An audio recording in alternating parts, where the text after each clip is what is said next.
conversatorio, que no los tomen tanto como reglas, sino como algo para mejorar la convivencia, para que esto salga excelente y para que todas estemos muy felices con el resultado de este conversatorio. La primera es que para realizar intervenciones o preguntas deben pedir la palabra por el chat y respetar todos los turnos que se establezcan por la moderadora, que en este caso seré yo o la persona que esté desde la cuenta de Sorecer.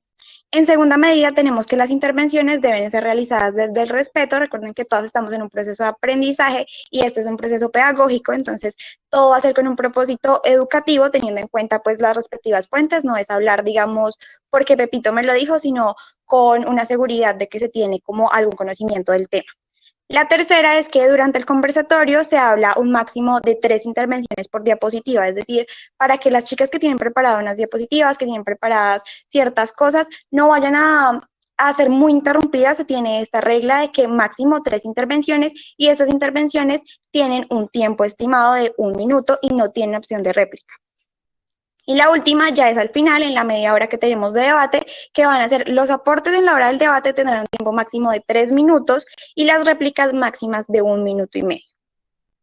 Si a alguien no le queda claro algo o si tienen, no sé, algo que decir, pueden hacerlo en este momento y si no, pueden ir buscando su agendita, su lapicero o su hojita para que vayan anotando todo lo que van a decir o a la hora del debate o lo que tienen por decir, digamos, en las intervenciones.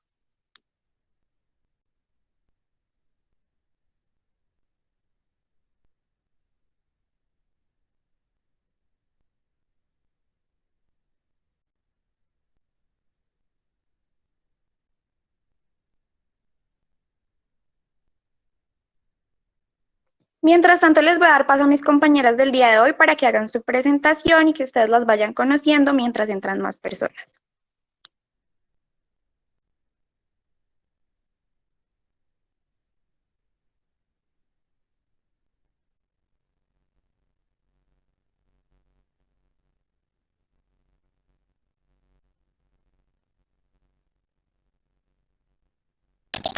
Bueno, hola chicas, ¿cómo están? Mi nombre es Paula Boledo y tengo 16 años, soy feminista simpatizante del feminismo radical y hoy soy panelista de conversatorio. Hola chicas, ¿cómo están? Estamos presentes en el Feminista Día. Yo me llamo María José Lara Mena, soy de Cero más o menos hace 5 meses, simpatizo con la radical y pues hoy soy panelista en este conversatorio.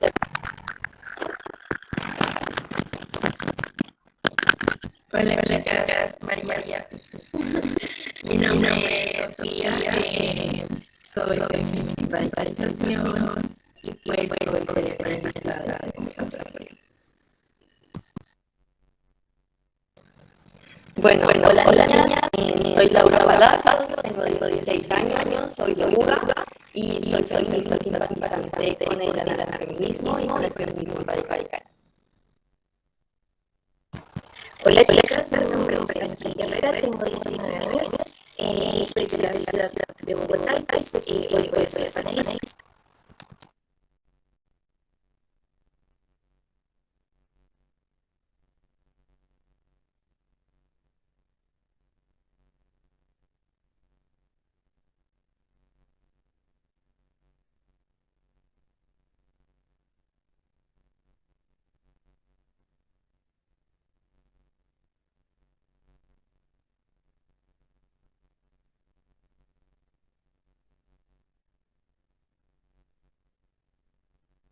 Bueno, chicas, para iniciar tenemos una dinámica de Kahoot con algunas preguntas para contextualizar acerca de lo que va a venir en este conversatorio.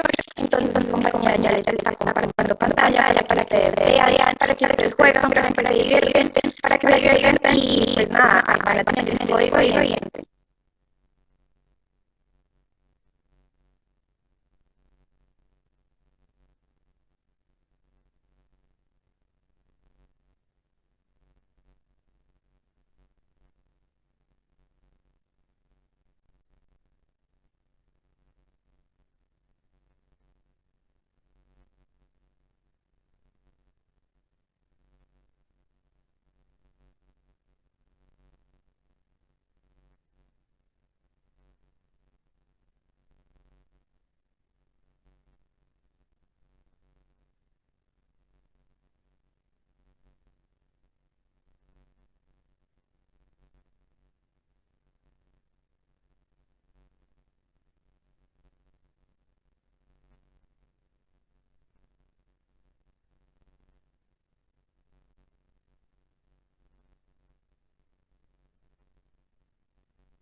Regálenos un momento que tengo una falla con la chica que nos está compartiendo la pantalla, pero ya otra vez volvemos a hacer el médico y ya la vuelve.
Listo, chicas, en la parte superior de la pantalla ven el pin con el que ahora tienen que digitalizar el pin en campo para poder entrar al juego.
Chicas, por si no lo escucharon, pues bueno, les explicamos cómo es una dinámica que se hace al principio para entrar en confianza y también pues hacer preguntas sobre lo que sé sobre el conversatorio. Entonces, pues tienen que entrar a Kahoot y acá arriba está el link del juego, ya se los envío por el chat para que ahí entren, fan.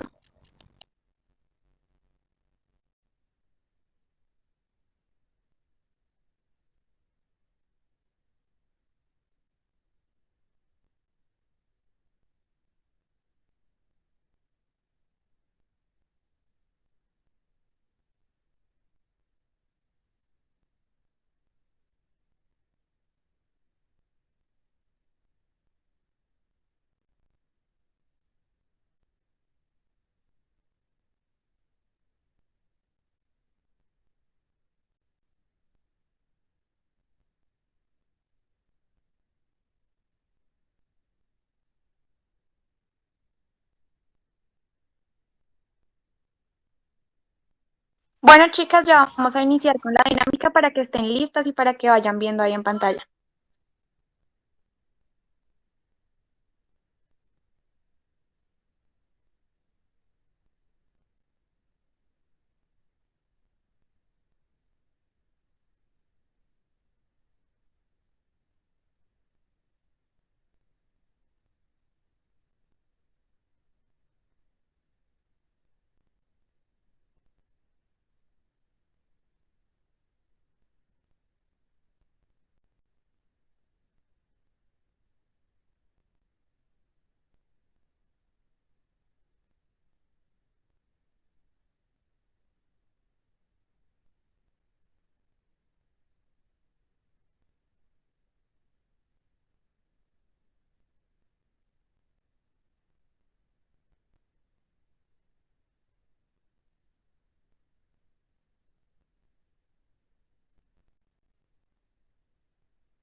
Listo, chicas, esperamos les haya gustado la dinámica.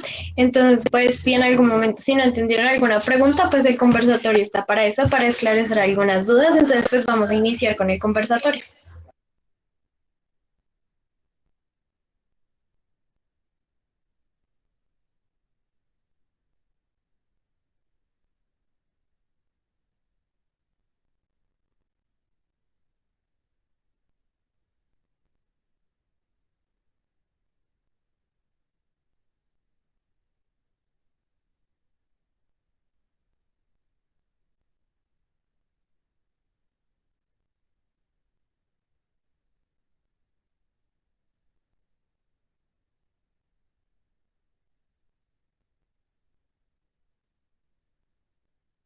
Bueno, chicas, entonces, pues, abolicionismo, ¿qué es?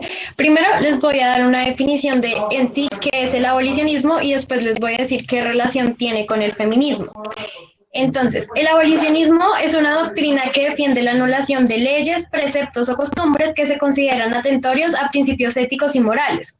Teniendo esta definición como base, el feminismo adoptó este término y convirtió el abolicionismo en una herramienta que categoriza una postura política posicionada en contra de las formas que ha propuesto la sociedad para violentar a las mujeres y ponerlas en una posición subordinada. El abolicionismo dentro del feminismo es reconocido por los discursos en contra de la explotación sexual y explotación reproductiva, además también por estar en contra de un término, o bueno, no, por una herramienta que utiliza el patriarcado para oprimirnos, la cual es el género. El abolicionismo se plantea con el fin de eliminar todas estas explotaciones que someten a las mujeres y las nuevas maneras que el patriarcado se las han ingeniado para violentarnos.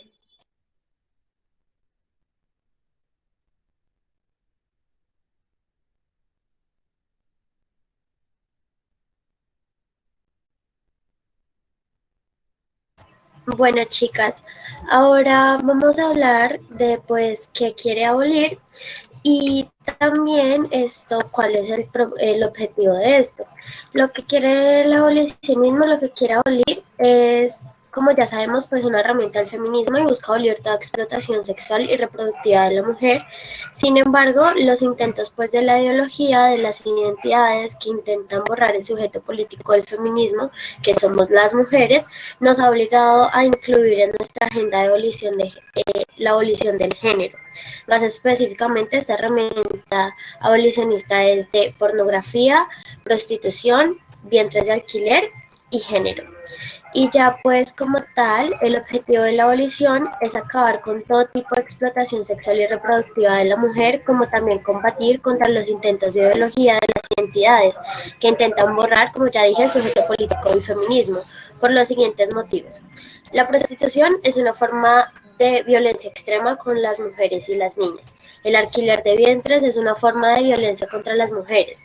Constituye la explotación reproductiva de mujeres en situación de vulnerabilidad y tráfico de menores. La pornografía supone otra forma de mercantilización de nuestros cuerpos, reproduce relaciones de subordinación, fomenta la cultura de la violación y la aceptación y el uso de violencia en las relaciones sexuales. Y pues el perpetuar el género es un eterno borrador en la vida de una como mujer.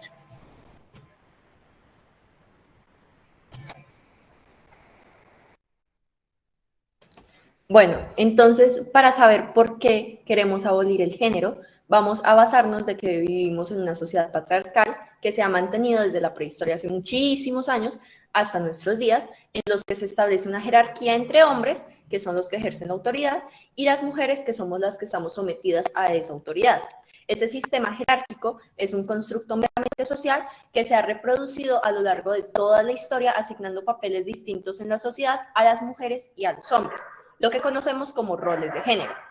Estos roles de género están tan arraigados a nuestras creencias que de hecho en nuestro propio lenguaje hemos sustituido género por sexo, cuando en realidad son cosas diferentes. Esto también lo podemos ver en cosas muy simples, como por ejemplo van a decir si el niño tiene sexo masculino o sexo femenino y entonces hacen una revelación de género con los colores típicos del azul y el rosado y todo esto. Hay que tener en cuenta que el género se refiere a los atributos sociales y las oportunidades asociadas a ser hombre o a ser mujer, y también en las relaciones entre los dos. El género determina lo que se espera, se permite y se valora en una mujer o en un hombre en un contexto determinado. Por eso es que no es lo mismo en nuestra sociedad si un hombre hace una cosa a que si lo hace una mujer, porque se ve diferente precisamente por eso, por el género. Como categoría de análisis, hablemos un poquito del concepto de género. Es utilizado por primera vez en las ciencias sociales por allá en 1955, cuando el antropólogo John Money propone el término de rol de género para descubrir los comportamientos asignados socialmente a lo que eran los hombres y las mujeres. Más adelante, en 1968, también el psicólogo Robert Stoller definió la identidad de género como algo que no tenía que ver con el sexo biológico, sino por el hecho de haber vivido desde el nacimiento las experiencias y todas las costumbres atribuidas a cada género. Por otro lado, desde la antropología también, el género ha sido definido como la interpretación cultural e histórica que cada sociedad elabora en torno a una diferencia sexual. Esa interpretación da un lugar a un conjunto de representaciones sociales, prácticas, discursos, normas, valoraciones y relaciones que, ¿qué es lo que hacen? Dan un significado a la conducta de las personas en función meramente del género. Desde la perspectiva de la psicología también, el rol del género es el conjunto de los deberes, aprobaciones y prohibiciones y expectativas que se tienen hacia las personas de los comportamientos sociales que son aprobados para las personas solamente por el género y por el sexo. Entonces, aquí les hago una pregunta para que ustedes vayan pensando en sus mentes. ¿Por qué el género de ustedes es femenino? ¿Qué las hace mujeres? Si bien sabemos que los roles de género es algo que hay que abolir, porque no por ser mujer significa que tengo que estar en la cocina, o no por ser mujer significa que tengo que usar vestiditos rosados, entonces, ¿qué nos hacen mujeres? Más allá de nuestro contexto biológico, obviamente. Esto les voy a preguntar también el por qué se sienten cómodas y con ser mujeres. El cómodas lo hago entre comillas y más adelante les voy a explicar el por qué las comillas. Bien, pues vamos creciendo y las mujeres adoptamos un rol pasivo en la sociedad. Nuestras tareas son asociadas a tareas reproductivas y sexuales y la de los hombres como tareas dominantes, la toma de decisiones, el control de la sociedad. Para eso nos educan y no es como que la sociedad llegue y diga te impongo estos roles de género, simplemente es algo que se vive desde la sociedad y desde la educación. Entonces, por ejemplo, aprendemos que la maternidad y los cuidados de la casa son de nosotras, mientras que los hombres aprenden a ser los proveedores de los que nosotras vamos a depender y por lo tanto los que dirigen y controlan nuestras vidas. El sexo no podemos decir que es bueno o que es malo porque simplemente es algo natural, es con lo que nacemos. Nuestro cuerpo es así. Pero el género es la creación del patriarcado para poder explotar a las mujeres de forma sexual y reproductiva, relegando su papel en la sociedad a un rol de sumisión e inferioridad al hombre. El género dio comienzo al patriarcado y eso es lo que lo mantiene hasta el día de hoy. Por eso es que se desea abolir el género, porque se busca una sociedad donde las mujeres no estén subordinadas hacia los hombres. Entonces, hablemos de la abolición de género. Esos roles que conforman el género de la mujer nos somete por un lado desde el patriarcado y por el otro desde el capital, que sirve de formas de opresiones para reforzar la estructura de las clases sociales y de la explotación. En esta línea de análisis, desde un amplio sector del feminismo, se ve la necesidad de abolir el género. Podríamos decir que este pensamiento lo que cuestiona es todo aquello que se da por natural, cuando en realidad es meramente cultural y es impuesto. ¿Se acuerdan que hace poquito les dije que qué las hacía sentir cómodas siendo mujeres? Y lo dije entre comillas. Bueno, realmente se cree que una mujer que se siente cómoda con el género que se le impone es una mujer cisgénero. Pero no pueden haber mujeres cisgénero porque no podemos estar cómodas siendo mujeres en un mundo que es creado bajo una visión meramente masculina. Entonces les pregunto, si las mujeres pudiéramos elegir el género, ¿nos quedaríamos todas con el que está por debajo del otro? Pues realmente creo que no. Lo que ocurre es que el patriarcado, para aferrarse a su poder, prefiere expandir estas ideas de la identidad de género para evitar perder, por decirlo así. Entonces, la realidad, porque es una realidad que nos están imponiendo el género, está poniéndose de impedimento para un límite a nuestro discurso, que por mucho que lo repitamos, suene razonable y tenemos que replantearnos la cuestión del género. Aquí hay que tener en cuenta algo. Entonces, las personas que rompen estereotipos de género como hombres que usan falda, mujeres que no se depilan, cosas así, ya están aboliendo el género. Hay que tener en cuenta que pues eso no es abolir el género. ¿Por qué? Porque estaríamos confundiendo los estereotipos estéticos, que claramente se deben de cuestionar, con el género como forma de opresión. Entonces es como decir que estamos confundiendo el síntoma con la enfermedad. Entonces se debe pensar en el problema de los roles de género como algo de raíz, estructural y material.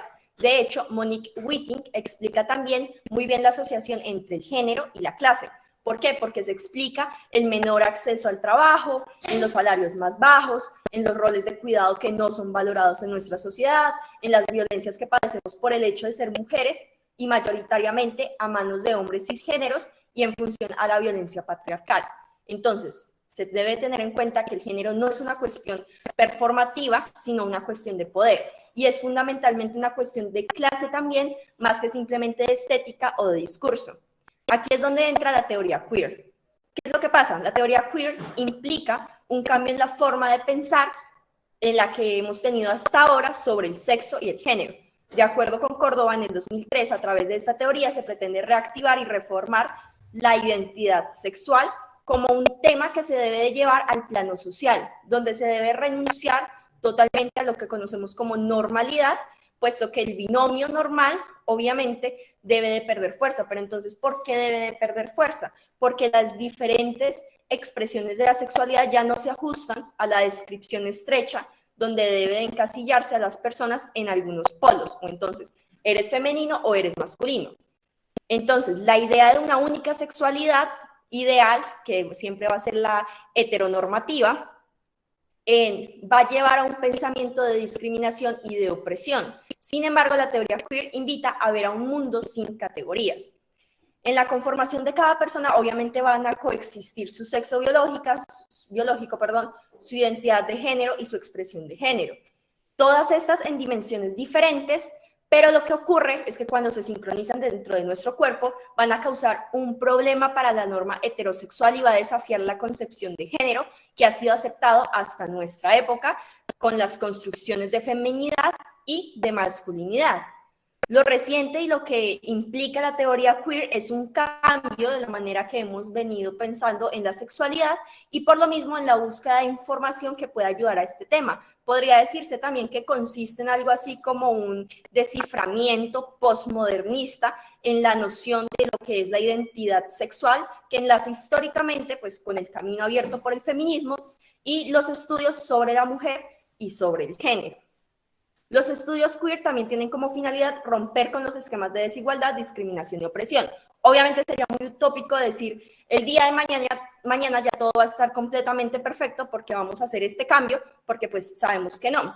De manera general, podría decirse que estos estudios representan obviamente un reto para la ciencia, la política, la investigación y también para la educación, porque es un cambio que se realiza desde la educación en la sociedad. Primero porque rompe todos los esquemas de las clasificaciones que hasta ahora lo habíamos visto natural, normal, lo de siempre, y mantiene la heteronormativa como algo que no debe ser normal. ¿Por qué? Porque si bien la heterosexualidad es lo que siempre hemos visto, es una orientación sexual en la que no entra todo el mundo. Entonces, por un lado, implica un replanteamiento de las formas que hasta el momento se han utilizado para estudiar el tema de la sexualidad, pero también representa para la educación una forma de contribuir. ¿Con qué? Con la formación de los ciudadanos de esta nueva era, con el mundo que vamos a crear, porque es el mundo global en el que nos vamos a desenvolver, donde la diversidad está siempre ha estado presente, pero en este momento es el momento en el que tenemos la capacidad de cambiarlo gracias al mundo de la globalización. Y entonces, por último, entender que se debe de estabilizar en el mundo y se debe encontrar una paz que realmente el género no ha contribuido en nada a la paz para las mujeres. ¿Por qué? Porque si vemos la historia, la mujer nunca ha tenido paz desde su papel impuesto por la sociedad.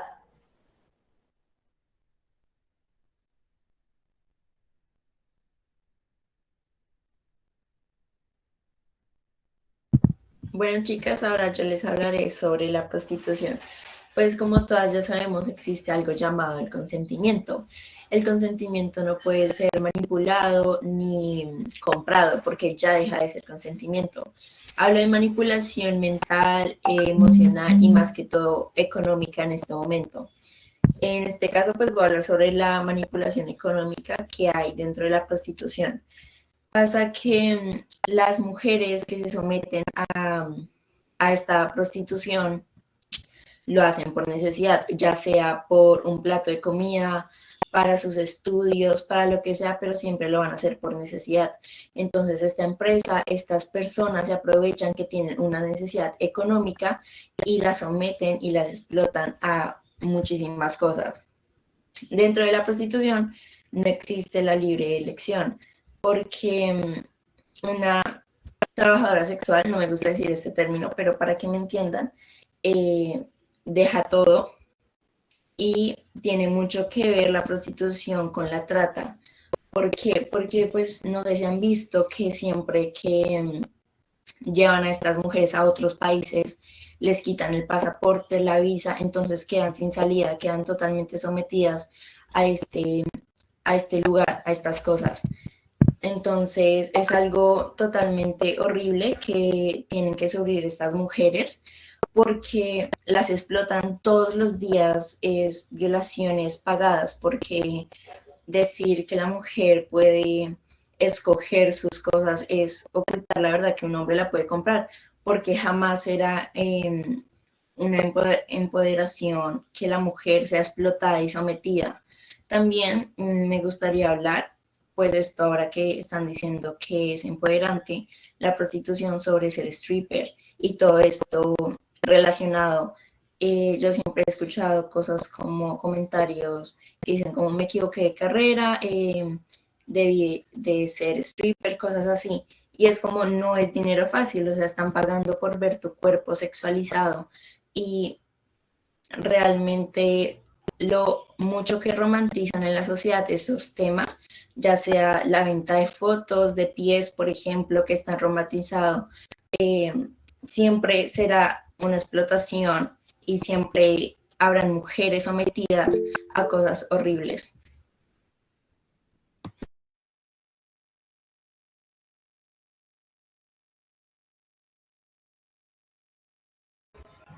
Bueno, chicas, ahora vamos a hablar de un tema un poquito bastante extenso y que creo que es totalmente necesario pues hablarlo, ya que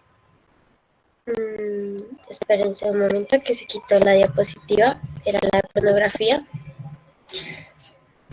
Pero bueno, les estaré contando que creo que es algo totalmente necesario y esto va la verdad yo soy feminista simpatizante con la rama radical, pero el abolicionismo creo que es de las herramientas que más me gusta y es una de mis favoritas, la verdad puedo decir que es mi favorita porque sé por mi historia de uso que es algo totalmente necesario, en serio es algo totalmente necesario y pues ya nos vamos a adentrar un poquito más como en esto de la pornografía, les voy a hablar de esto y pues esto desde la cultura corporativa hasta la cultura de la violación, pasando por la violencia doméstica y la ambiental, podemos encontrarnos con que todos los sistemas de opresión y explotación derivan de la supremacía masculina. Ya lo podemos llamar patriarcado, misoginia, sexismo, privilegio masculino o podemos ponerle cualquier otro nombre. En todos casos se trata pues de violencia machista o violencia masculina.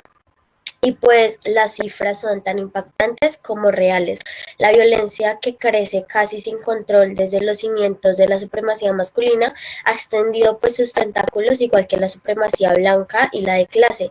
Y ahora nos lleva al borde del desastre, o sea, la pornografía, que es la nueva educación sexual.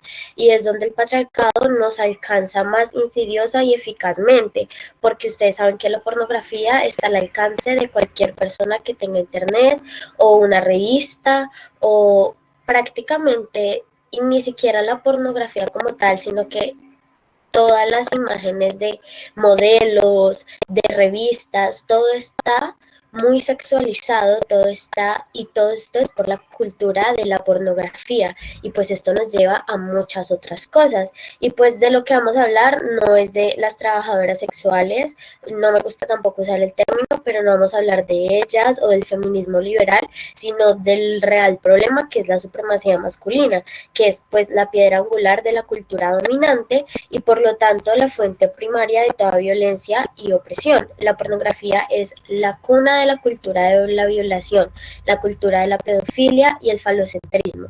Y pues se centra en las palabras de Sheila Jeffries: la pornografía educa al público masculino. La verdad es que hemos visto muchas cosas en internet sobre que la pornografía nos da una mal visión de qué es un pene o qué es una vagina o cómo deberíamos lucir, pero la verdad tiene una profundidad mucho más heavy, mucho más triste, mucho más horrible, porque esto es solamente lo superficial, pero lo que hay detrás de toda esta industria, o sea, es algo impresionante, y pues vamos a profundizar más en esto. Y pues estas son algunas frases de algunas feministas que hacen que nos cuestionemos como realmente, como esto de la pornografía, porque pues estamos culturizados como en la pornografía. Nosotras, esta generación, más que todo, ha crecido como en la pornografía. Y pues esta frase la dijo Sheila Jeffries y es: la pornografía como propaganda, según el análisis feminista, representa a las mujeres como objetos que adoran sufrir abusos y enseña a los hombres cómo han de llevar a cabo la degradación y el abuso sobre las mujeres. Y pues no hay que darle mucha explicación a esta frase porque es muy obvia, es muy clara y también, o sea, y es obvia y clara cuando lo analizas, pero en realidad cuando ves pornografía o cuando viste en algún momento o te enseñan qué es la pornografía, pues muy sutilmente te van metiendo estas cosas, muy sutilmente te van hablando de todas estas cosas, muy sutilmente te van sembrando en tu cabecita que la única manera de que tú vas a sentir placer como mujer es que es con dolor, y a los hombres obviamente ya ellos el privilegio, el patriarcado ya les tiene metida tanta violencia que ¿por qué no un poquito más? Y creo que aquí nace una gran violencia y es como que la única manera que vamos a sentir placer es el dolor, pues ellos ¿qué van a hacer? Hacernos sentir dolor de muchas maneras y pues en el ámbito sexual es algo mucho más horrible.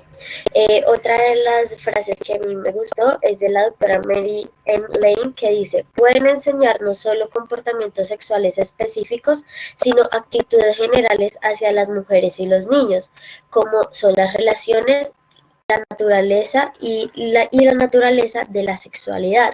Entonces, como yo decía hace un tiempito, esto nos educa. La pornografía es la nueva educación sexual.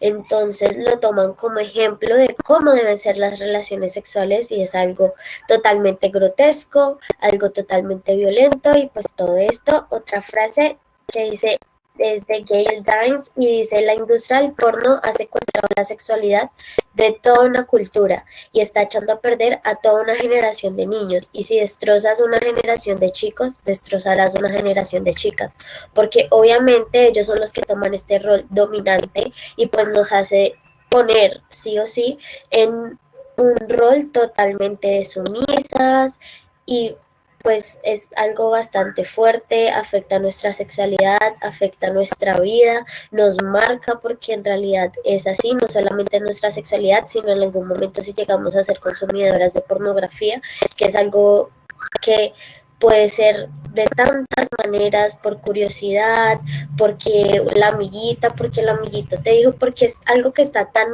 a nuestra mano.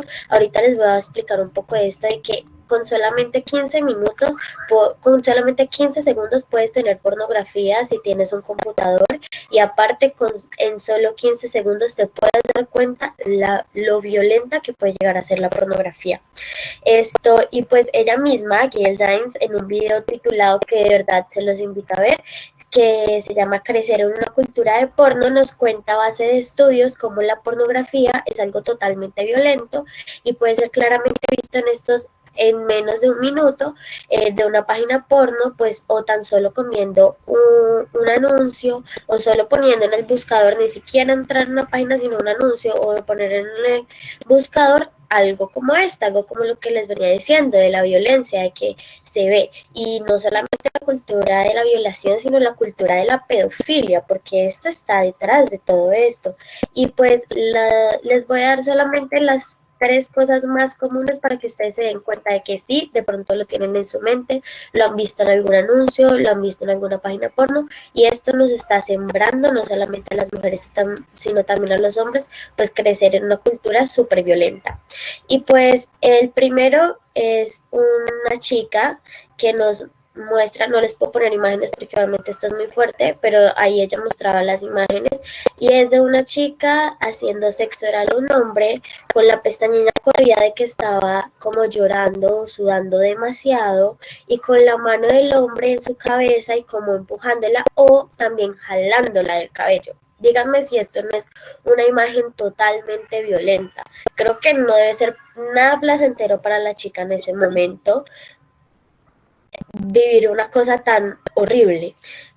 La segunda es una chica siendo triplemente penetrada por su ano, vagina y boca a la vez. Creo que tampoco debe estar disfrutando nada, debe estar, y siempre es algo muy, muy, muy, muy grotesco.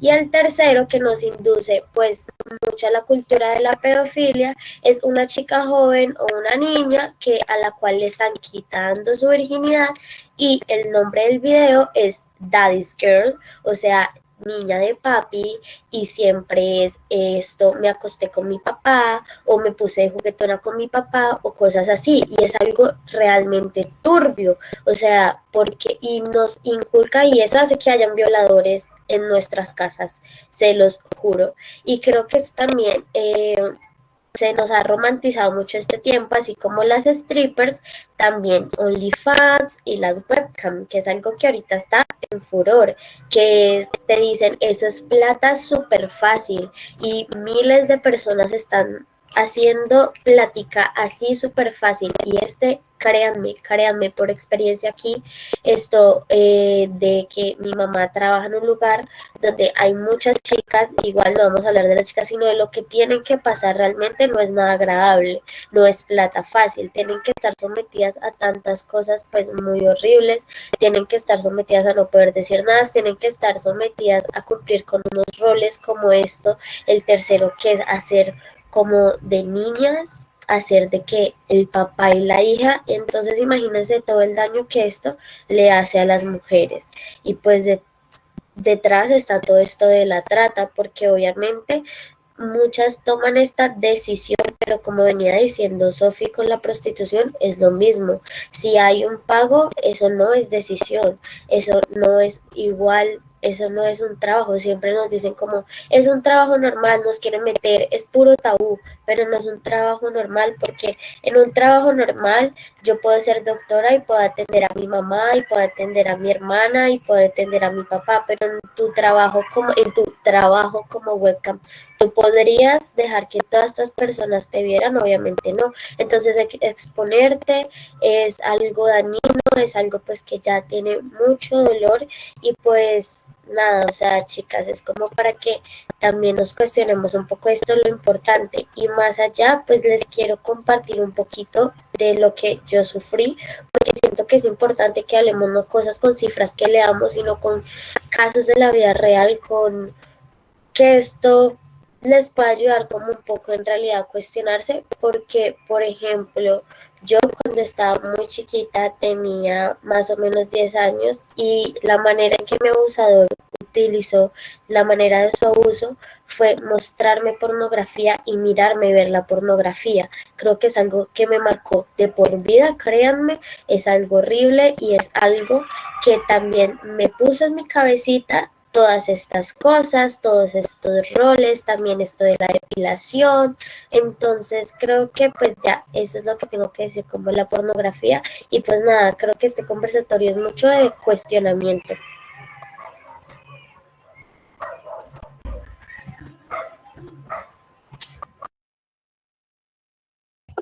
Bueno, chicas, ahora vamos a continuar con los vientres de alquiler y pues primero me gustaría dejar algo en claro que pues, yo estoy utilizando este término, pero desde el abolicionismo se propone utilizar una terminología correcta, la cual sería madres de alquiler o madres alquiladas, porque no solo se alquila el vientre o el útero, sino que se alquila el cuerpo de el cuerpo de la mujer, ¿sí? Entonces, el embarazo y el parto es un proceso que afecta a todo el cuerpo y a todo el ser. Entonces, desde el abolicionismo se propone referirse a esto como alquiler de mujeres para gestar o explotación reproductiva de mujeres. ¿Me permiten un momentico, por favor?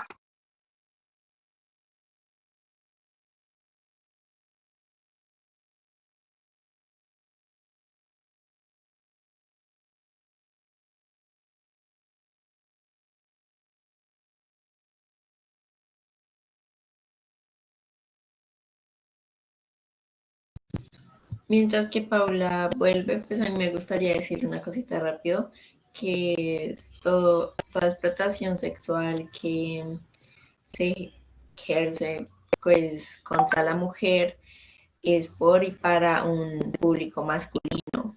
Y también otra cosita que era sobre la trata que tocó Majo, y es que chicas que fueron secuestradas han sido encontradas en páginas porno, entonces para saber y mirar la gravedad del asunto. Listo. Entonces, pues primero vamos a definir qué son los vientres de alquiler o qué es alquilar un vientre. Entonces, bueno, formalmente se le llama gestación subrogada y es la práctica por la que con previo acuerdo una persona o una pareja hace que una mujer se quede embarazada y que ésta lleve la gestación a término y dé a luz a un bebé para que esta persona o esta pareja se conviertan en los progenitores del bebé, ¿sí?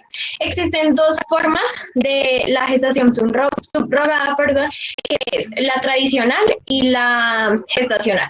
La tradicional es donde se utilizan los óvulos de la mujer que está gestando y la gestacional es donde se utiliza la fecundación in vitro, que se utilizan el esperma y el óvulo de personas terceras. Muchas veces también se utilizan otras mujeres como donantes de óvulos para llevar a cabo esta gestación subrogada gestacional.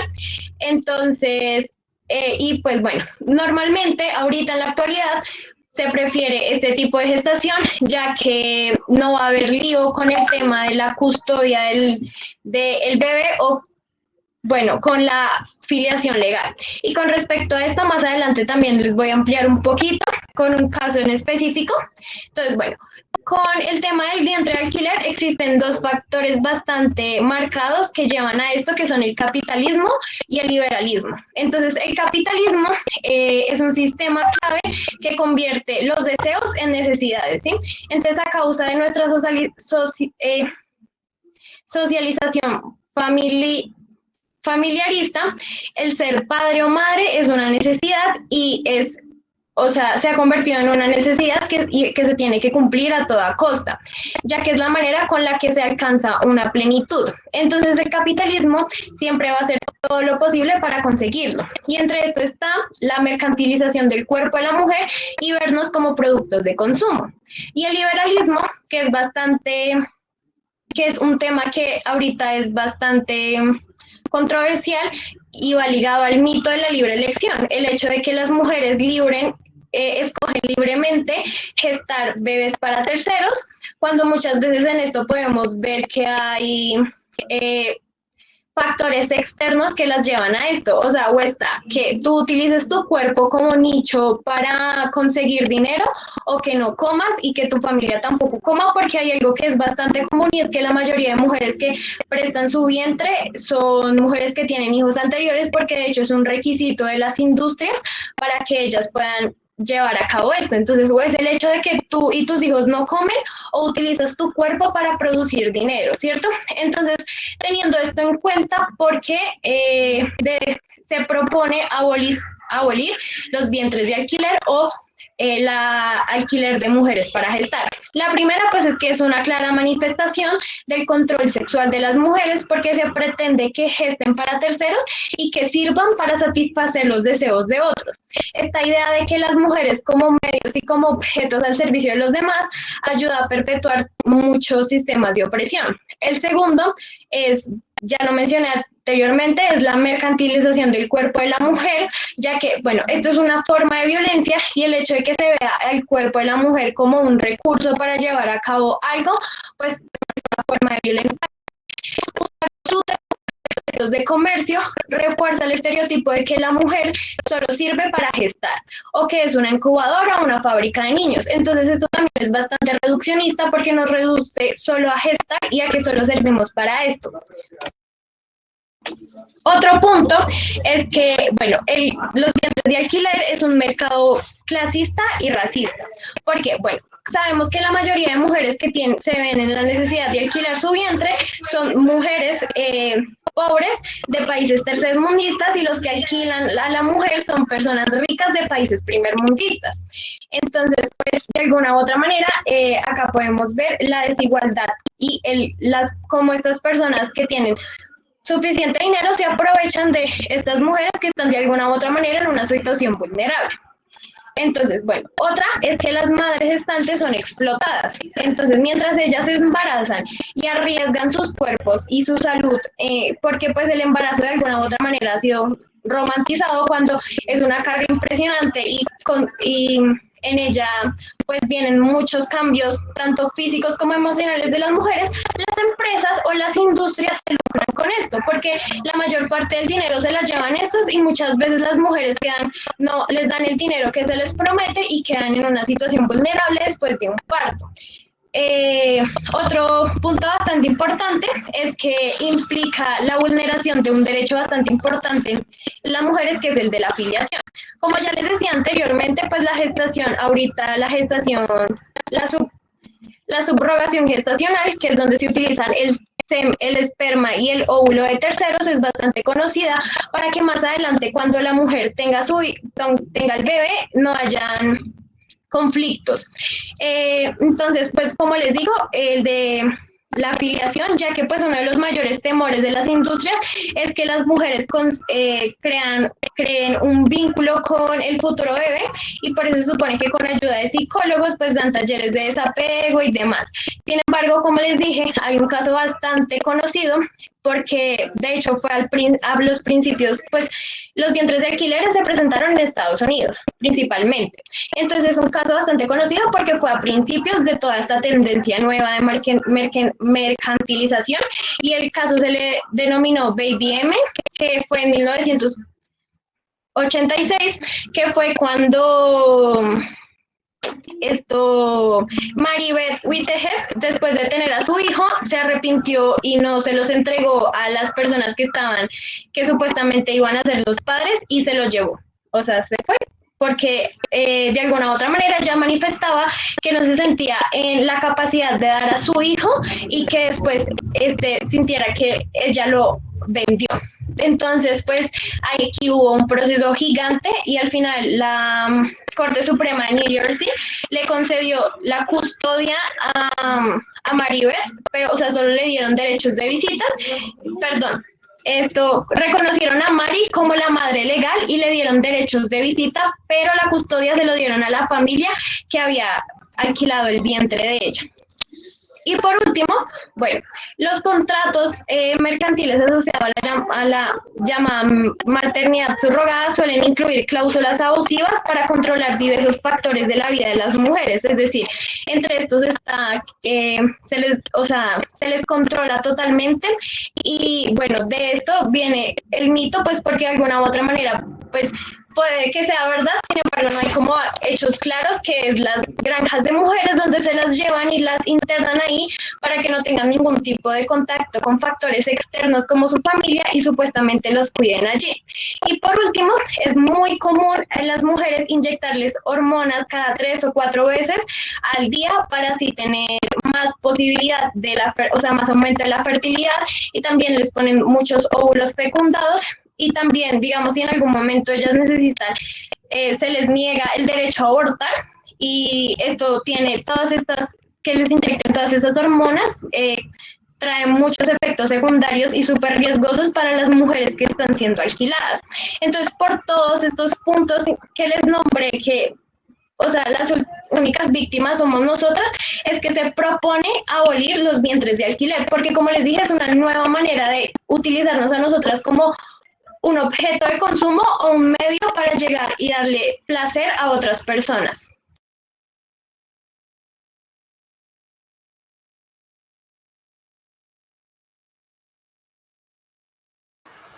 Listo, chicas. Entonces, vamos a hablar de algunas autoras que son Sheila Jeffries y Ana de Miguel, las cuales pues han publicado libros desde perspectivas abolicionistas. Entonces, bueno, primero vamos a hablar de Sheila Jeffries. Ella es una feminista inglesa, es autora más o menos de unos 11 libros, pero en el que nos vamos a basar en esta ocasión es en el libro La industria de la vagina, la economía política de la comercialización global del sexo. Este libro analiza como tal el proceso por el cual la prostitución se ha industrializado y ha crecido, y pues también que empezó más o menos a finales del siglo XX, a principios del siglo XXI, y así pues ella sugiere que como una manera y da varias soluciones como de comenzar el retroceso de la industria global del sexo. Ella explica al principio de su libro que cuando ella llegó a Australia, se dio cuenta de que las mujeres estaban siendo anunciadas para la venta, se mostraban sus fotografías abiertamente. Ella pues se encontró como muy horrorizada con esto, como por este tipo de neoliberalismo y pues como la completa falta de una indignación moral sobre la compra y venta pues de los cuerpos de las mujeres. Ella habla mucho sobre el negocio de la pornografía también y que es un negocio muy fructífero porque pues da mucho dinero. Señala que esta industria en los Países Bajos, donde la prostitución es legal, da unas ganancias más o menos de el billón de dólares, o sea, superan el billón de dólares. En todo el mundo, la industria vale alrededor de 75.000 millones de dólares, los cuales aporta 15.000 millones a Estados Unidos. El negocio de la pornografía, como sabemos, está muy normalizado, como ya lo contaron mis compañeras anteriormente, se ha vuelto también exitoso, incluso pues algunas empresas que se dedican a esto cotizan en la bolsa de valores, y algunos hombres poderosos que son parte de estos negocios se atreven a decir que la prostitución es un sector de mercado significativo para dentro de las economías nacionales. La autora también nos hace como la pregunta de por qué la prostitución y la pornografía ha aumentado tanto, y pues más como en estos tiempos, siglo XXI, no sé qué. Entonces ella explica que el uso de las mujeres víctimas es una manera de que los hombres sigan defendiendo sus privilegios masculinos. Y pues lo que hacen, como sabemos, pues los que ganan dinero con esto son los proxenetas, los traficantes, los propietarios de estos sitios de explotación. Pero detrás de estos, que pues ya los conocemos, hay unos a los que, de los que muchas veces no nos damos cuenta. Entre ellos están los dueños de hoteles, los cuales ganan como dinero, ingresos aparte, llevando pues mujeres víctimas, estas víctimas, a hombres. También los taxistas que ganan como comisiones por llevar a hombres que son turistas, pues a estos lugares como a los prostíbulos y les dan una comisión por esta razón. La autora dice que miles de millones de dólares se hacen explotando, esclavizando y abusando a las mujeres más pobres y que son privadas de sus derechos. Que a las mujeres pues se les vende una idea de que ganan mucho dinero con la prostitución, pero esto es una gran mentira porque como les acabo de mencionar, los que hacen pues mucho dinero con esto pues son los hombres que perpetúan pues este tipo de violencia.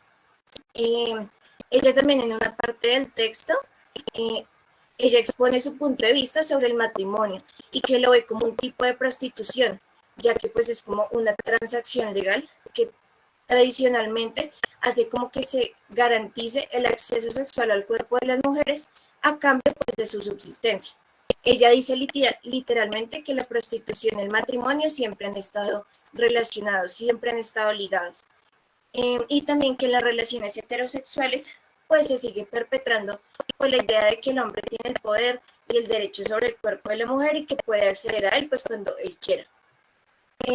Ella nombraba otro ejemplo, que es el tema de las novias por correo. De pronto muchas no lo han escuchado porque pues, no se dio tanto esa tendencia, por decirlo así, en esta parte como en Latinoamérica. Pero fue algo que se dio más o menos a principios de los años 2000. Es como un catálogo donde las mujeres pues colocaban sus imágenes. La idea de ellas al hacer esto pues era obtener la nacionalidad de países de primer mundo, es decir, que hay una necesidad de por medio, ya sea de una mejor calidad de vida o pues necesidad económica. Y lo que hacen los hombres es pedir a las mujeres como si fueran un domicilio con las que ellos quieren casarse. Esto pues lo que hace es impulsar la trata y muchas mujeres que fueron víctimas de esto han expuesto sus casos y han dicho que muchos hombres después de que las pedían las vendían a la prostitución. Y pues la mayoría de estos hombres que pues acceden como a estos servicios son hombres blancos de países ricos con mucho dinero. La autora Sheila se refiere a los países donde legalizan la prostitución como estados proxeneta. Y ella dice que si el Estado facilita la prostitución de las mujeres, es decir, que está manteniendo la supremacía masculina. Por consiguiente, pues están perpetuando la desigualdad de las mujeres. Para finalizar, ella propone unas soluciones para acabar con este negocio. Habla de que muchos políticos, pues como que se hacen los ciegos con este tema y lo que hacen es de pronto ponerle más atención en donde están envueltas niñas, adolescentes que son menores de edad, pero las chicas que son mayores de 18, de 21, mayores de edad, no les ponen la misma atención porque ellos piensan que ellas están dando su consentimiento, que es totalmente por voluntad propia. Ella explica que primero se debe dejar de pensar que hay lugares de prostitución sanos. ¿Por qué? Porque pues no hay ningún lugar de prostitución que sea sano para ninguna mujer, ninguna adolescente, ninguna niña, ya que se estaría minimizando pues lo que ellas viven en esos lugares. Ellas viven muchos abusos y muchos horrores que obviamente les causan muchos traumas y mucho dolor. Y también pues se siguen perpetuando los mitos de que el hombre no puede contenerse y que siempre hay que satisfacer sus deseos sexuales.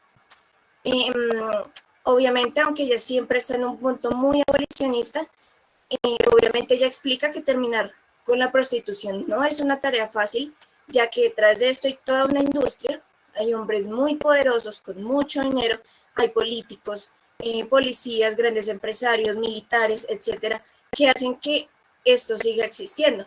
Y esto pues lo que haría sería como provocar la furia de estos hombres y pues como que ellos no van a estar de acuerdo con esto porque se acabaría su privilegio de acceder a las mujeres cuando ellos quieran. Entonces por eso ella explica que esto no es sencillo obviamente de abolirlo como de la noche a la mañana. También hay que dejar de hacer una diferencia entre la prostitución forzada y la libre, porque no hay ninguna diferencia, es esclavitud sexual y no es una decisión libre. Una de las soluciones que ella propone es algo que deberían tomar los gobiernos. Entonces, es una herramienta educativa donde se va detrás de la demanda, es penalizar a la demanda, es decir, a los clientes, y dejar de criminalizar a las mujeres que son víctimas. Suecia es un ejemplo de esto. Ellos lo que hacen es ir detrás del cliente, detrás del proxeneta, y se descriminaliza a la víctima. Le brindan apoyo pues, para entrar al mundo laboral, adquirir una vivienda, educación, etc. Establecer negocios de prostitución en este país es muy complicado porque pues la ley está encima de ellos. Entonces también tanto ellos no se exponen por ese lado y los clientes tampoco toman el riesgo porque pues pueden ser condenados, pueden ser castigados. Muchos países de Europa empezaron entonces a implementar este mismo ejemplo de Suecia. Pero ¿qué es lo que pasa? Son países de primer mundo y pues como sabemos se va a ampliar mucho más la brecha porque digamos en países como el nuestro, que somos tercermundistas, donde hay más necesidades económicas, pues las mujeres lastimosamente muchas veces tienen que seguir accediendo a estos. También en muchos países, creo que es en África, hay países donde se criminaliza a las mujeres por ofrecerse, así lo dicen ellos. También pues se debe garantizar a las víctimas de toda esta red, pues obviamente ayudas económicas, laborales, educación, ayuda psicológica a sus hijos, etc. Y para finalizar, ella da una muy buena reflexión, que es como también la reflexión de este conversatorio, y es que para una globalización justa, el negocio de la prostitución debe abolirse. Ahora, bueno, para hablar de la autora Ana de Miguel, ella es una filósofa y feminista española. Ella es escritora del libro Neoliberalismo sexual, el mito de la libre elección. En este libro ella aborda cómo la vida se convierte en mercancía y también desmonta como los mitos creados por la sociedad, como que las mujeres ya son libres, que ya tienen igualdad, que ya tienen los suficientes derechos, que pueden elegir o vivir de su cuerpo o de trozos de su cuerpo. Es decir, que se reduce a la mujer en una vagina. Y pues que toda relación es aceptable si hay un supuesto sexo consentido. La estrategia que ella propone es analizar los problemas actuales como lo es la pornografía, la prostitución, violencia, amor romántico, con el fin de que se evidencie que son nuevas formas de reproducción de la desigualdad y, pues, y lo que hacen es constituir lo que ella llama el patriarcado del consentimiento. Se asume pues que estas imposiciones las encontramos en espacios de entretenimiento. Como sabemos, los vemos en pancartas, en la televisión, en anuncios publicitarios, internet, etc. Ella habla del término neoliberalismo sexual, que el eslogan de esto es que todo tiene un precio y todo puede comprarse o venderse.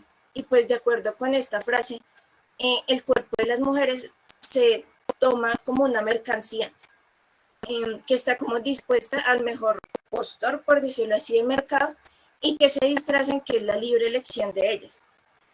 Ella habla sobre la prostitución desde la postura abolicionista y pone énfasis en el tan cuestionado derecho de los hombres a tener acceso al cuerpo de las mujeres, entendiendo pues que la sexualización como la mercantilización de las mujeres pues se encuentran condicionadas bajo una estructura social patriarcal que pues la constituye, ¿no? Entonces algunos de los mecanismos fundamentales de esta de esta como reproducción, ay no, perdónenme, me enredé. Algunos de estos mecanismos son fundamentales de la reproducción de la sexualidad, de la desigualdad sexual. Entonces, ella insiste en que la prostitución de la desigualdad pues constituye en una práctica que está encaminada a satisfacer los deseos unilateralmente, en este caso pues de los hombres, y que las mujeres no solo pues se encuentran como en una posición de subordinación, sino que también se despersonaliza. Entonces ya no se le ve como una persona, sino como un objeto con el que se puede mercantilizar. Y también habla de que la prostitución pues se revela como la práctica por la cual los hombres, los varones, se garantizan ellos mismos el acceso al cuerpo de las mujeres. Obviamente en esta postura abolicionista se juzga al cliente, que son los responsables de que existan los burdeles, el tráfico de mujeres, la trata, etcétera, lo que ya conocemos. Y ya para finalizar, ella habla de que el enfoque feminista cuestiona este carácter patriarcal de la normativa de lo que tenemos como normalizado, que es la parte sexual, y en la identificación de la sexualidad con el placer masculino. Es decir, que siempre el placer debe ser el del hombre y que cuando él quiera pues acceder a esto, pues lo puede hacer sin el consentimiento de estas mujeres o que por dinero pues ya pueden acceder a él. Y habla de que esta es una frase bastante interesante, habla de que la sexualidad también es política y que se toma como eje central, pues como el consentimiento, lo cual no es válido en estos términos, porque es una relación de subordinación y se debe ir tras el cliente, tras el proxeneta, que es el culpable y el perpetrador pues, de esta violencia sistemática y normalizada.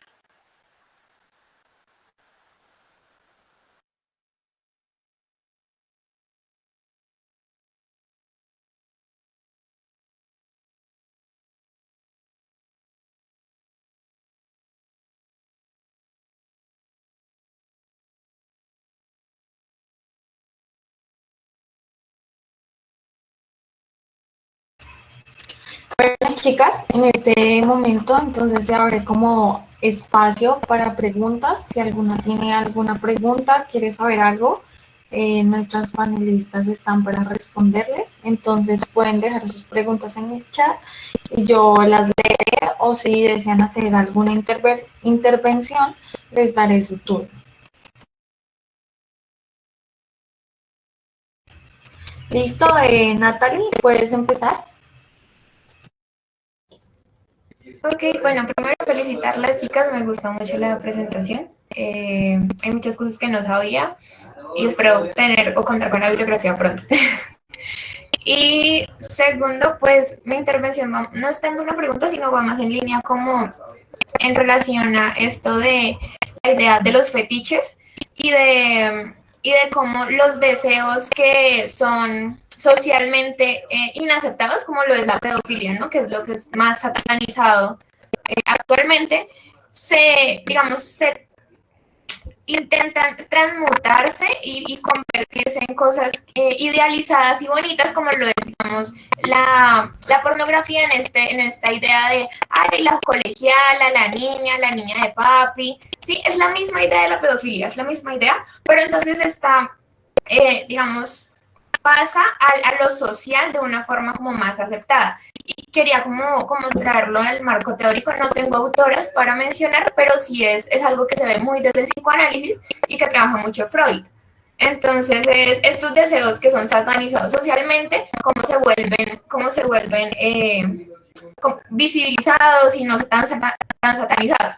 Pero entonces es un vicio, es un círculo vicioso en el que es satanizado, se convierte en algo que es como moderadamente aceptado y se comienza a reproducir este círculo, ¿no? En el que un deseo produce una cosa, pero también este tipo de contenidos producen esos deseos en otras personas que llegan al mundo y llegan a la sociedad, ¿sí? Entonces, es básicamente, esa era mi intervención. Ya, felicitarlas. Vale. Sofía Rendón nos escribe una pregunta. Al principio, Majo habló sobre la cultura de la aceptación. ¿Podrían explicar eso?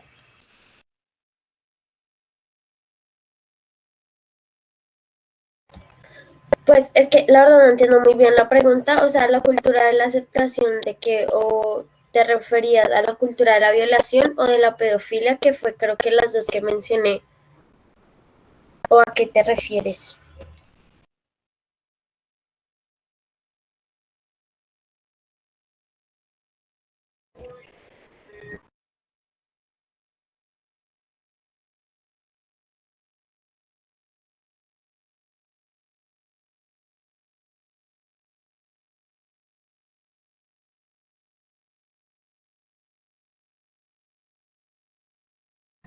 Esto creo que tal vez confundí las palabras, pero o sea, en la cultura, o sea, que la cultura de la violación y la cultura de la pedofilia tal vez está muy aceptada en la sociedad, pues por la pornografía, la prostitución y eso. Es que la verdad no recuerdo como la cultura de la aceptación, tal vez fue un error mío. Entonces, sí. Bueno, perdón, me salté a Claudia. Claudia, ¿puedes participar?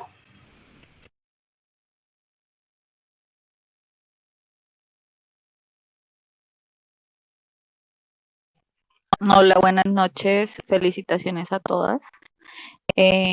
Bueno, es la primera vez que yo participo en un conversatorio de este tipo.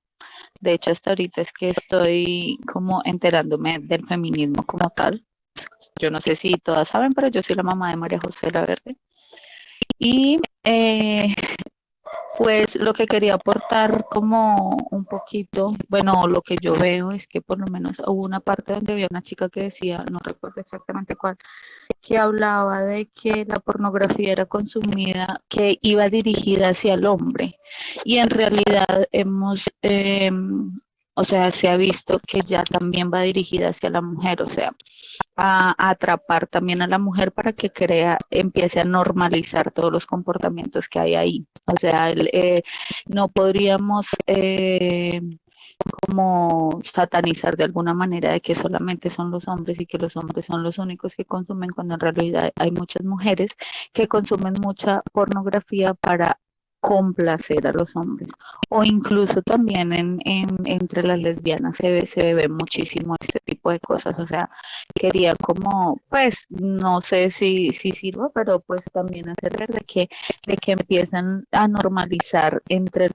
a normalizar entre las mujeres, y por eso es que de alguna u otra manera hay muchas mujeres que no están de acuerdo con el feminismo, porque creen que ustedes o que nosotras o las que estamos de acuerdo, bueno, etcétera, creen que lo que queremos es prohibir que las mujeres hagan cosas para complacer a los hombres. ¿Y me hago entender? O sea, hay una manipulación más, o sea, lo que decía María José de que el tema de la pornografía es mucho más profundo, es porque es real. Cada vez se está viendo que se normaliza, se hace ver que de una u otra manera eso nos alimenta y nos hace ser mejores amantes, y entonces nos hace ser mejores mujeres, y etcétera. No sé si estén de acuerdo o no, pero pues es como lo que veo en cuanto a eso, que también podrían profundizar algo más en eso, que es bastante preocupante. La verdad no era como no tenía como mucha información acerca de lo de los vientres de alquiler o las mujeres que se alquilan pues para, bueno, ese término que usaron. Pero me gustó bastante eso, porque la verdad es que uno cree que es algo como muy, o sea, superficial. Uno lo ve de una manera muy superficial. Los adultos, me parece muy interesante ver cómo ustedes, siendo tan jóvenes, están interesadas en realidad en cosas tan profundas, porque los adultos a veces nos enredamos en otras cosas y no vemos más allá de eso. Y una intervención que hizo una chica donde hablaba de que no se veía las personas ya como personas, sino como un objeto que simplemente se podía vender o comprar, o sea, que se estaba perdiendo como la humanización de las personas. Eso me pareció muy importante. Muchísimas gracias, chicas, las felicito, de verdad, muy interesante. Muchas gracias. Ojalá que me vuelvan a invitar. Me, Estamos aquí para todas las charlas. sí, me gustaría comentar algo también, y es el hecho de que, por ejemplo, nosotras al crecer en una sociedad, hablemos contexto colombiano, que es demasiado machista, se nos mete a la cabeza socialmente algo que es la visión masculina. Entonces, aunque nosotras seamos mujeres, se nos mete y se nos normaliza todo lo que decía ahorita la mamá de Majo, que entonces eso está bien, que entonces nosotros estamos para complacerlos, entonces vamos a consumir y todo eso. Y por ejemplo, algo muy importante que decía era sobre las chicas lesbianas. Entonces, de hecho, pues las niñas que quieran pueden hacer el experimento. Entonces buscamos en Instagram o en Google gays, entonces van a salir muchos hombres, ¿cierto? Homosexuales, normal. O busquemos, por ejemplo, pansexuales o bisexuales, pero entonces luego busquemos lesbianas, busquemos y vamos a encontrar lo sexualizado que está y lo normalizado también que está, que se sexualicen a las lesbianas. Entonces es como todo un proceso de deconstrucción, porque, por ejemplo, todos en este contexto somos o hemos sido machistas por el hecho de que nos criaron así, entonces nos criaron bajo la visión masculina de que eso es lo normal y es lo bueno. Entonces, lo que debemos de hacer es eso, cuestionarnos, deconstruirnos para volver a reconstruirnos. Sí, totalmente. Cuando dije lo de pare por hombres, me refería, sí, lo que dijo Laura, que las mujeres, pues, nos criamos, vivimos y crecemos en una sociedad misógina, machista y patriarcal. Entonces, obviamente, nosotras tenemos conductas misóginas, como así nos criaron, así nos enseñaron que debíamos actuar, que somos una competencia, que tales éramos así. Entonces, era como aclarar que como la pornografía y la prostitución obviamente también la ven mujeres y pues es por esto y que tienen muy interiorizada la misoginia, ¿sí? Que fuimos enseñadas a ser así. Entonces era para aclarar eso. Vale, Claudia Loaiza, tienes la palabra. Muy buenas noches. Primero, muchísimas gracias por la invitación. Me parecen unos temas supremamente interesantes.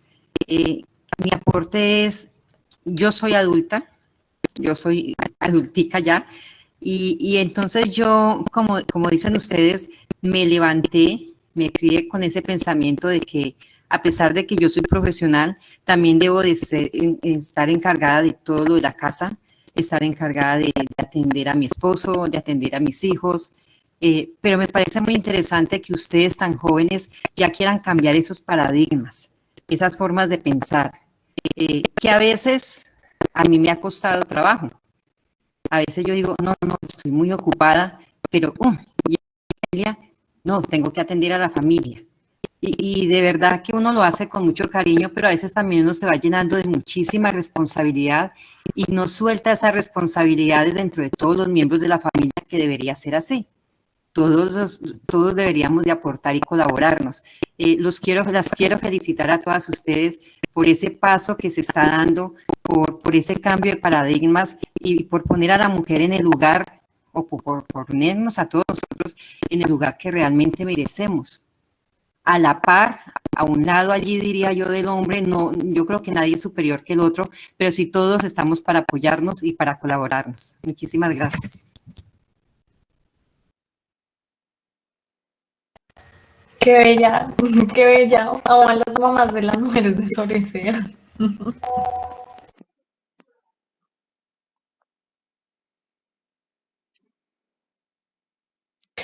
Bueno, no sé si alguna otra chica o persona que esté aquí quiera hacer otra pregunta, hacer otra intervención.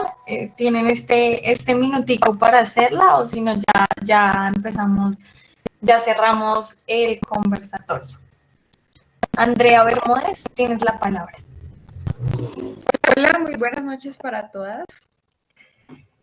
Bueno, digamos que en concordancia de lo que hablaba doña Claudia ahora, que fue la última persona que se pronunció, también quiero dejarles, digamos, una reflexión frente a un tema que creo que ustedes pueden ahondar un poco más, y es el tema de la normalización de violencia de género, que ustedes lo han abarcado más sobre un tema sexual, ¿cierto? Pero mire lo que ella les decía ahora, y es que yo toda mi vida, aunque soy una persona profesional, he estado en función de mi esposo y de mis hijos. Entonces les voy a dejar como algo que me gustaría de verdad que lo trataran más adelante. Y es que entre la normalización de violencia de género en la que nosotros hablamos es que nos ubicamos en que las mujeres siempre son las que cumplen con ese rol doméstico. Y lo hemos normalizado tanto que los hijos y los esposos nos hemos acomodado en el hecho de que siempre sean ellas las que nos atienden. Pero entonces, ¿qué pasa cuando nosotros vemos que ese desayuno, ese almuerzo y esa comida que nos hacen ellas en la calle tienen un valor económico y en el ingreso familiar obviamente es un aporte? pero cada uno de nosotros lo ha normalizado tanto que nunca lo valoramos lo suficiente. Nunca entendemos realmente qué es ese aporte económico tan grande que ni siquiera nosotros como hijos algún día nos hemos tomado la tarea de decir, bueno, le voy a reconocer un día de salario a mi mamá porque me hace el desayuno, el almuerzo y la comida. Me tiene lista toda mi ropa. Y eso también es violencia y también es una normalización de la que cada uno de nosotros hacemos en el día a día y que difícilmente la notamos. Es por eso que este tipo de escenarios pues es sumamente importante para empezar a contribuir en ese cambio de, no cambio de roles, sino para reconocer que realmente eso le pertenece a todos y que si para un día de nosotros nos genera cansancio que tenemos que arreglar la casa, pues ahora digamos nuestras mamás, abuelas, tías, que lo han hecho durante toda la vida, todos los días, porque finalmente, digamos, nos vamos todos de paseo y finalmente la que llega y sigue en función de las cosas de la casa siempre sigue siendo la mamá y uno se queda en la comodidad de estar acostado y estoy muy cansado y ya voy a dormir, pero ellas pareciera que no se cansan y no es que no se cansen, es que lo hemos normalizado y ellas también lo han normalizado y eso es violencia. Y ya.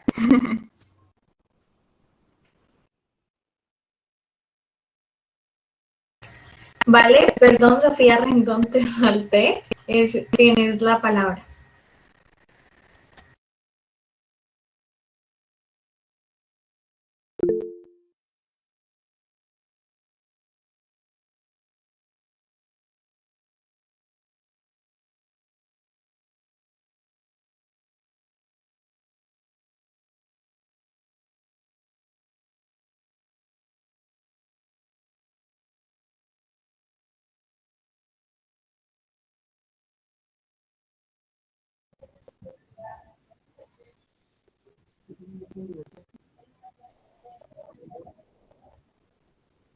Bajo el sonido.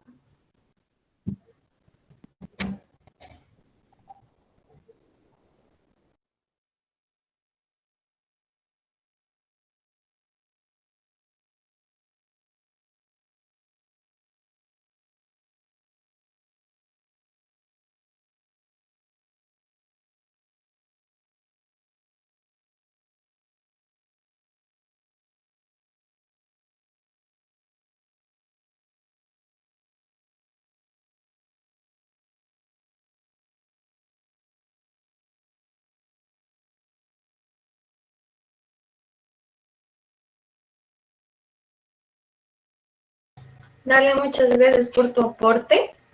Entonces, creo que ya vamos cerrando. Entonces, pues, nuestras panelistas se van a despedir.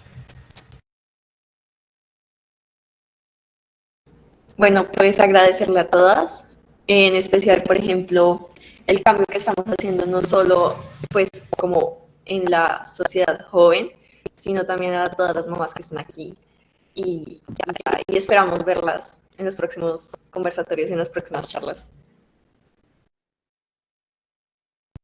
Gracias a todas las chicas que están en la llamada y han participado y están acá presentes, en serio, gracias. Estamos muy felices y personalmente me gustó mucho este conversatorio, escucharlas a todas y amo todas sus intervenciones, totalmente de acuerdo.